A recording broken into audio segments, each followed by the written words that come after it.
In the previous episode, in the summer of 582 CE, a 12-year-old orphan from Makkah set out on the road to Syria for the first time, riding beside his uncle Abu Talib in the great summer caravan of the Quraysh. He passed through the ruins of ancient peoples. He watched the desert open into something green and alive, and above him, for much of the journey, a single white cloud tracked his movements through the blazing sky, shading him alone in a caravan of dozens. He arrived at the city of Busra in southern Syria, and on a hill above the road, in a monastery that had never once opened its gates to a passing caravan, a monk named Bahira looked out of his window and saw the cloud. This is what happened next. The man in the monastery. Before the story of what happened at Busra can be told, before the gate opens and the feast is laid and the examination takes place, the man inside the monastery must be properly introduced.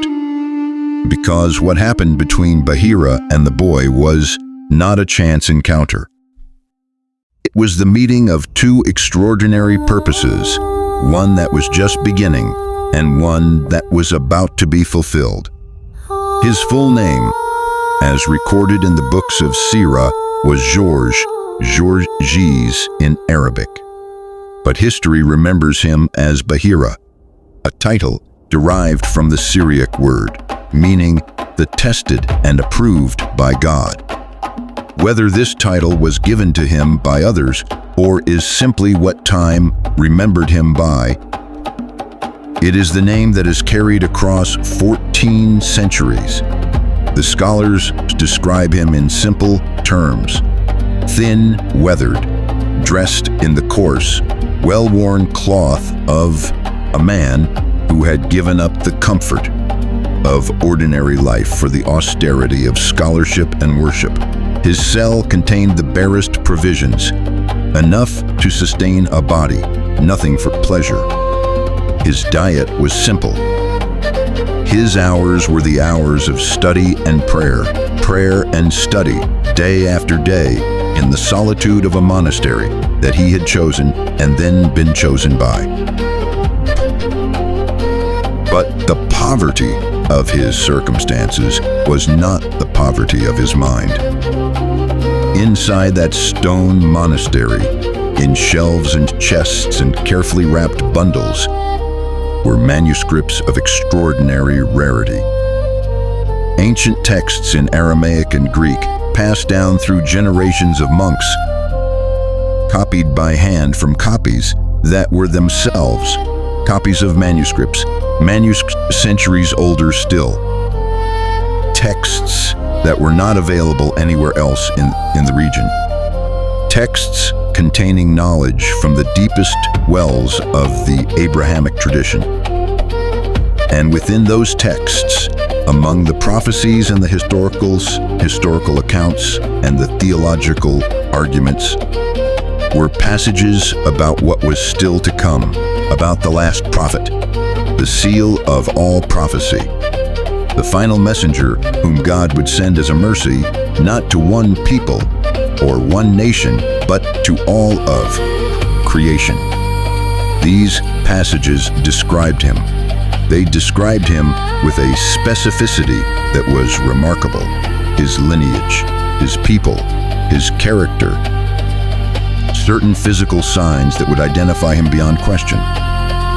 The scriptures that Bahira held were, in his reading, not vague prophecies, open interpretation, but precise descriptions of a specific person. Bahira had read those descriptions hundreds of times. He had memorized them. He had devoted his life to them. And he had watched the road below his monastery for years. Season after season, caravan after caravan, looking for the face that matched the description. He had not found it, not yet, until yesterday. Yesterday, a Meccan caravan had appeared on the road below. The same type of caravan that had been appearing on this road every summer for as long as Bahira had been in this monastery. He had watched it approach, without interest the way a man watches a familiar thing pass. And then he had seen the cloud. He had stood at his window all evening watching the camp below. He had not eaten his evening meal. He had not opened his manuscripts. He had simply watched. And he had spent the night sitting at his desk in the lamplight, not reading, not writing, not praying in his usual structured way, but in a state of interior stillness so complete that it was, perhaps, its own form of prayer. Because Bahira knew, with the certainty of a man who had spent 40 years preparing for a single recognition, he knew. The cloud was one of the signs. The cloud was in the scriptures, and it was here. The gate opens. The morning passed as mornings in a caravan camp do, with the practical business of rest and recovery. Animals were watered. Goods were inventoried. Merchants who had been planning their Busra transactions for weeks began making their way into the city to find their buyers and their sellers. The camp quieted somewhat as the business day drew men away from it. And then, in the mid-morning, when the camp was at its most relaxed, the monastery gate opened. Every man in the camp who saw it stopped what he was doing. This was the detail that the books of Syria preserve, not as dramatic embellishment, but as recorded fact. The caravan had been passing this monastery for years. Some of these merchants had been on this road a dozen times. None of them had ever seen that gate open, and now it had. Bahira walked toward the camp with a steady, unhurried step. He was thin and old and dressed in the rough cloth of a man who has given up the world, and yet there was nothing frail about him.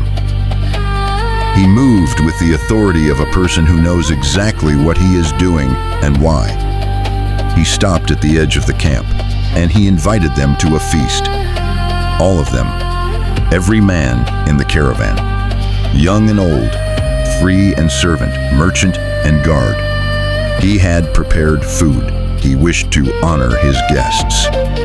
He insisted, with a quiet firmness that made argument feel awkward, that not a single member of the caravan be. The merchants were confused. Some were suspicious.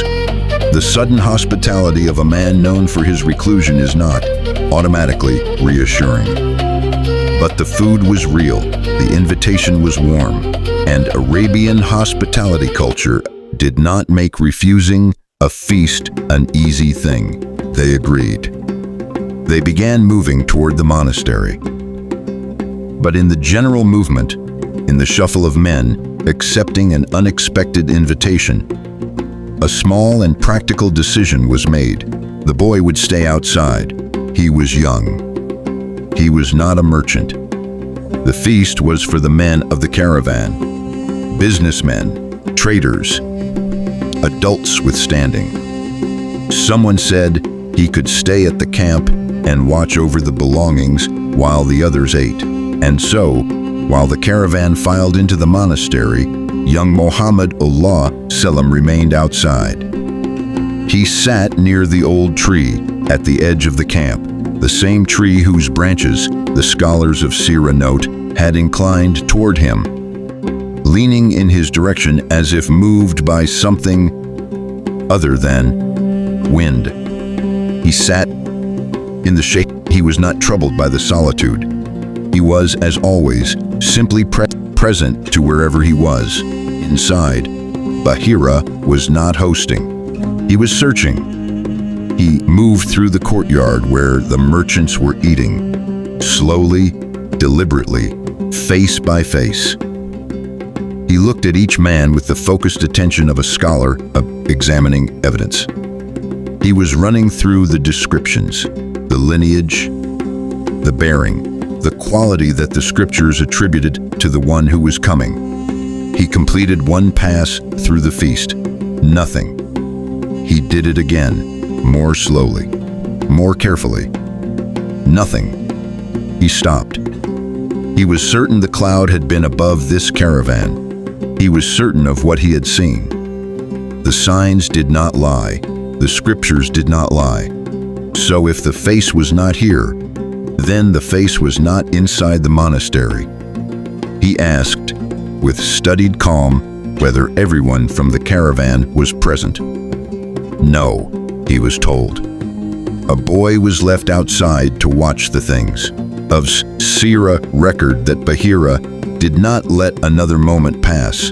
He insisted, with the urgency of a man who has been waiting 40 years for a single moment and will not have it delayed by a seating arrangement, that the boy be brought in immediately. Every person who traveled with this caravan was to be at his table, every single one, no exceptions. A man was sent out through the gate. The boy walks in. The boy walked toward the gate. He walked the way he always walked, with that steady, unhurried step that people had been remarking upon since he was old enough to walk at all. Not the rushing step of an eager child. Not the reluctant shuffle of a child being made to go somewhere he doesn't want to be. Simply purposeful, present, moving toward the next thing with the quiet confidence of a person who has no anxiety about arriving. He passed through the gate. He entered the courtyard of the monastery, and Bahira, who had been watching the gate from across the courtyard, with the focused attention of a hawk watching the horizon, saw him, and 40 years of waiting ended. The scholars of Syria record that the recognition was immediate, not gradual, not the cautious recognition of a man talking himself into something. Immediate, the way a man recognizes a face he has memorized from a portrait, or the way a navigator recognizes a star he has charted. Something in the totality of the boy, the way he moved, the way he held himself, the quality of his presence in the space around him, confirmed what the cloud had already announced. The scriptures described a bearing that was neither proud nor humble in the ordinary human sense, but something else. Something that the Arabic tradition would later try to capture in the word waqar. A dignity that was not performed, not constructed, not maintained through effort. A dignity that was simply there, the way a mountain is there, not trying to impress anyone, simply present, simply itself. The boy had it. The boy had it. He had it in the way he looked around the courtyard without scanning for importance or approval. In the way he moved to the place he was invited without ceremony or awkwardness. In the way the space around him seemed subtly to organize itself. Bahira could not have explained in that moment how he knew. He simply knew, the way you know a fire is hot before you touch it, the way you know a storm is coming before a single cloud appears. He knew. The examination. The scholars of Syria record that Bahira examined the boy with both thoroughness and great gentleness. He asked him about his sleep, how he slept, on which side, whether deeply, whether he dreamed. The boy answered with the direct, simple honesty that had characterized him from childhood. He slept on his right side. His sleep was calm. His dreams, when they came, were clear and undisturbed, not the murky, anxious visions that troubled ordinary sleepers, but something more like sight than imagination. The prophets of God, as recorded in the ancient traditions of multiple religions, sleep on their right sides. A specific detail, a specific confirmation. Bahira asked him about his days, what he did with himself, what occupied his attention, what he thought about when he was alone. The boy spoke of the hills above Makkah where he tended sheep, of the long, quiet hours of watching the landscape and thinking, of the stars at night and the ruins of old peoples, and the questions that a very large sky inevitably raises in a person who is paying attention. He asked him about his family.